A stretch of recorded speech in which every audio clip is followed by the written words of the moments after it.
কত টাকা থাকলে জাকাত ফরজ হয়, জাকাত কবে দিতে হবে? স্ত্রী স্বর্ণের জাকাত কে দিবে? যদি স্ত্রী মালিক হয় কিন্তু স্ত্রীর ইনকাম না থাকে তাহলে কি হবে? কারো যদি একটি বাড়ি ও 3টি ফ্ল্যাট থাকে এক্ষেত্রে জাকাতের বিধান কি? আমি একজনকে টাকা ধার দিয়েছি, প্রায় 3-4 বছর হয়ে গেছে, দিতে পারছে না, প্রায় 10 থেকে 12 লক্ষ টাকা। এখন কি আমার সেই টাকার জাকাত দিতে হবে? জাকাত কত টাকা হলে ফরজ হয়? এর উত্তর হলো, কেউ যদি 52.5 ভরি রূপা এটা অথবা রূপার সমমূল্যের সম্পদ, নগদ অর্থ, ব্যাংক ব্যালেন্স অথবা ব্যবসার মাল, যে পণ্য কেনা হয়েছে বিক্রির জন্য, এরকম কোনো মাল যার কাছে আছে যেটার মূল্য দাঁড়ায় 52.5 ভরির সমান, এইরকম সম্পদের মালিক যদি কেউ হয় এবং সে সম্পদ তার কাছে 1 বছর থাকে, তাহলে 1 বছর পর ওই সম্পদের বাজার মূল্য হিসেব করে 1 বছর পর 2.5% জাকাত দিতে হবে, অর্থাৎ লাখে 2,500 টাকা। এভাবে হিসাব করে তাকে জাকাত দিতে হবে। বর্তমানে রূপার যে বাজার দর সেটা হিসাব করলে প্রায় 2.25 লাখ টাকার কাছাকাছি হয় 52.5 ভরি রূপার দাম। এটা ভ্যারি করে, উঠানামা করে।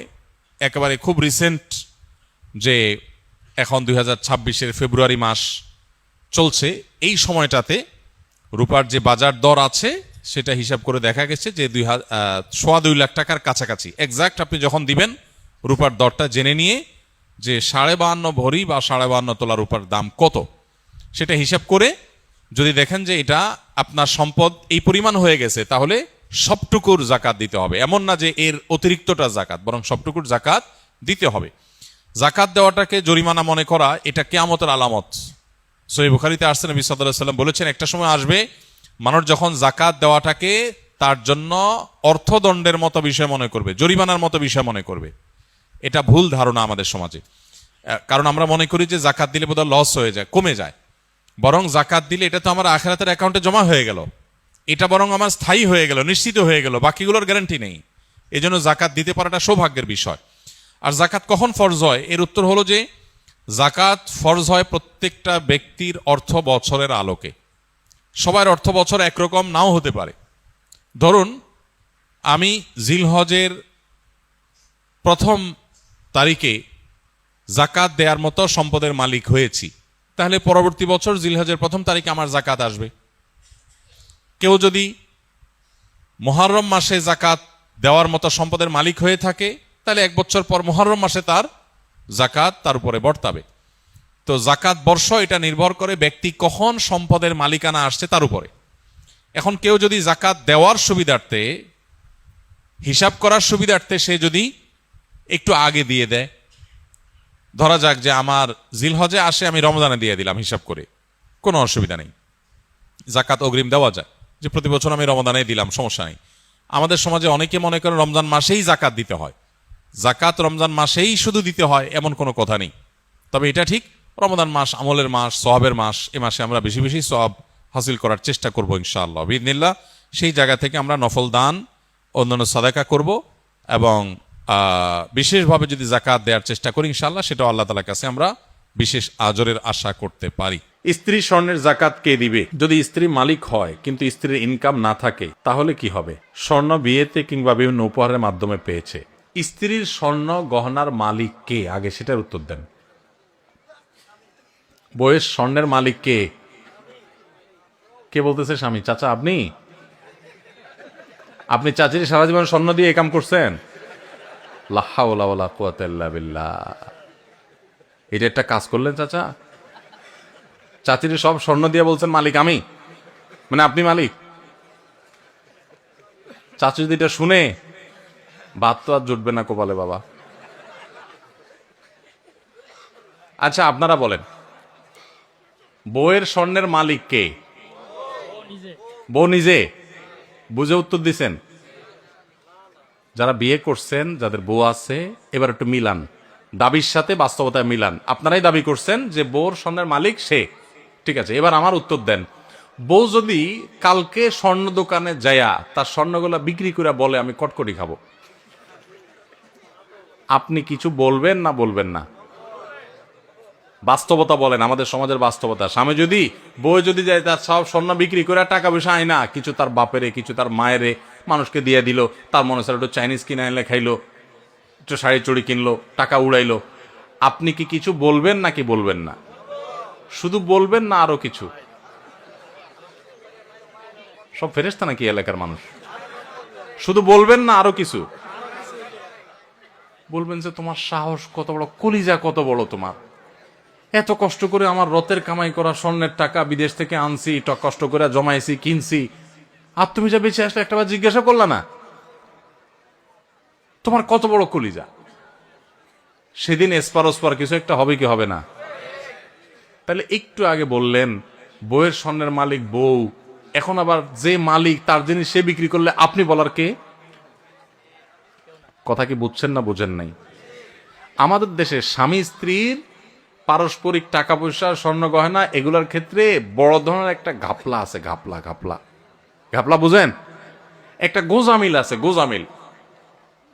এই যে জাকাতের প্রশ্ন আসছে, আমি জানি গোজামিলটা কেন আছে। বইয়ের স্বর্ণ, এটার মালিক কে জিজ্ঞেস করলে আপনারা নারায় তাকবীর বলেন যে হ্যাঁ বউ মালিক, আবার বেচতে গেলে আপনি বাধা দেন।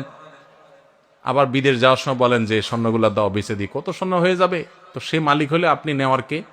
আপনি তো তার কাছে দরখাস্ত লিখবেন, বরাবর ম্যানেজার অত্র বাসা, বিষয় ঋণ মঞ্জুরির আবেদন, জনাব যথাবিহিত সম্মান প্রদর্শন পূর্বক নিবেদন, এই যে আমি অধম গরিবের ছেলে, বিদেশ যাওয়ার নিয়ত করিয়াছি, আমার ভিসা টিকিট ইত্যাদির টাকা ব্যবস্থা করার ক্ষমতা নাই। মহান আল্লাহ আপনাকে যে স্বর্ণ গহনার মালিক বানিয়েছেন, অনুগ্রহ করে সেখান থেকে কিছু স্বর্ণ বিক্রি করে আমাকে ধার দেওয়ার বিনীত অনুরোধ জানাচ্ছি। আমি যথাসময়ে আপনার ঋণ পরিশোধ করিব। আমার ঋণ সুদমুক্ত ঋণ মঞ্জুর করিয়া আপনি বাধিত করবেন, বিনীত আপনার অধম স্বামী। আপনি তো এরকম দরখাস্ত লিখবেন, না লিখা তার স্বর্ণ নিয়ে বেঁচে চলে আসতেছেন।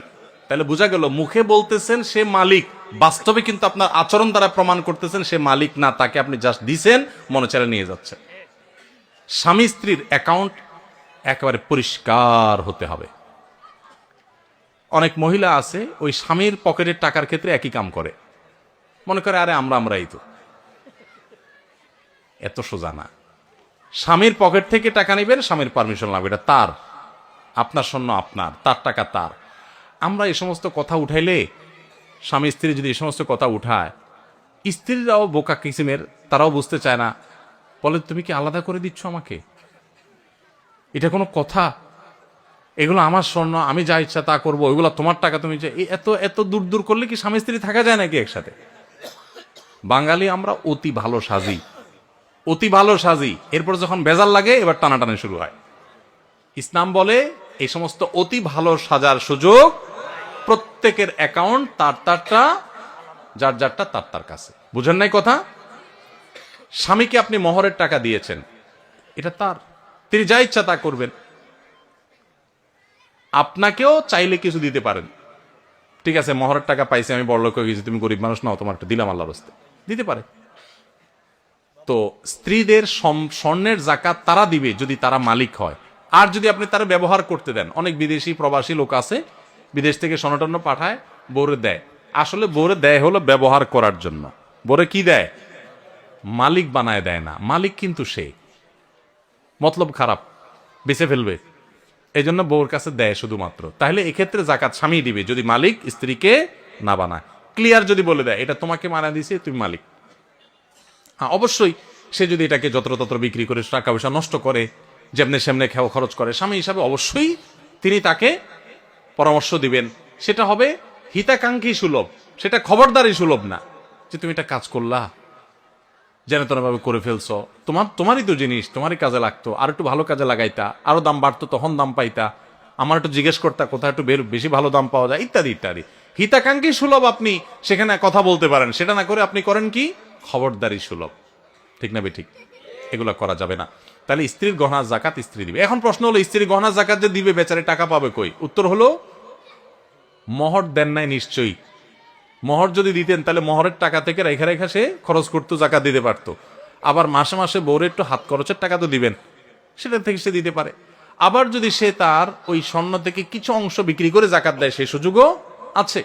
আবার স্বামী যদি তার জাকাতটা দিয়ে দিতে চায়, সেই সুযোগও আছে। তবে তাকে বলতে হবে যে তোমার স্বর্ণের জাকাত আমি দিয়ে দিলাম, নিয়ত করে নিবে, সে জাকাত আদায় হয়ে যাবে।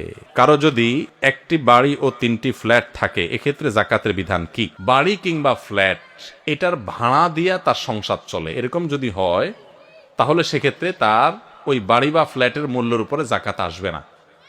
কিন্তু ফ্ল্যাট বা বাড়ির যে ভাড়াগুলো উঠে, এগুলা থেকে তার সংসার খরচ হওয়ার পরে যদি জমে, এই জমানো টাকার উপরে কি আসবে? জাকাত আসবে। তাহলে মূল বাড়ি বা ফ্ল্যাটের যে দাম, ওইটার উপরে জাকাত আসবে। একজনের রাস্তায় গাড়ি আছে একটা, এই গাড়ি আপনার ভাড়ায় খাটে, তো এই গাড়ির যে মূল্য ওইটার উপর জাকাত আসবে না, কিন্তু এটার যে ভাড়াটা উঠে ওইটা যদি জমে তাহলে জাকাত আসবে, আর খরচ হয়ে গেলে তো জাকাত নাই। আমি একজনকে টাকা ধার দিয়েছি, প্রায় 3-4 বছর হয়ে গেছে, দিতে পারছে না, প্রায় 10 থেকে 12 লক্ষ টাকা। এখন কি আমার সেই টাকার জাকাত দিতে হবে? টাকাটা কর্জে হাসানা হিসেবে দেয়া মানে সুদমুক্ত। যদি আপনি কাউকে টাকা ধার দেন, সেই টাকা যদি সে আর না দেয় এবং দেওয়ার কোনো সম্ভাবনাও না থাকে, তাহলে ওই টাকার জাকাত দিতে হবে না, কারণ সেই টাকা দিচ্ছেই না এবং একরকম টাকার আশা ছেড়ে দিয়েছেন আপনি, তাহলে ওই টাকার জাকাত দিতে হবে না। যদি কোনো কালে আপনি পান, তাহলে সেক্ষেত্রে আপনাকে কি করতে হবে? জাকাত দিতে হবে, আর না পেলে নাই।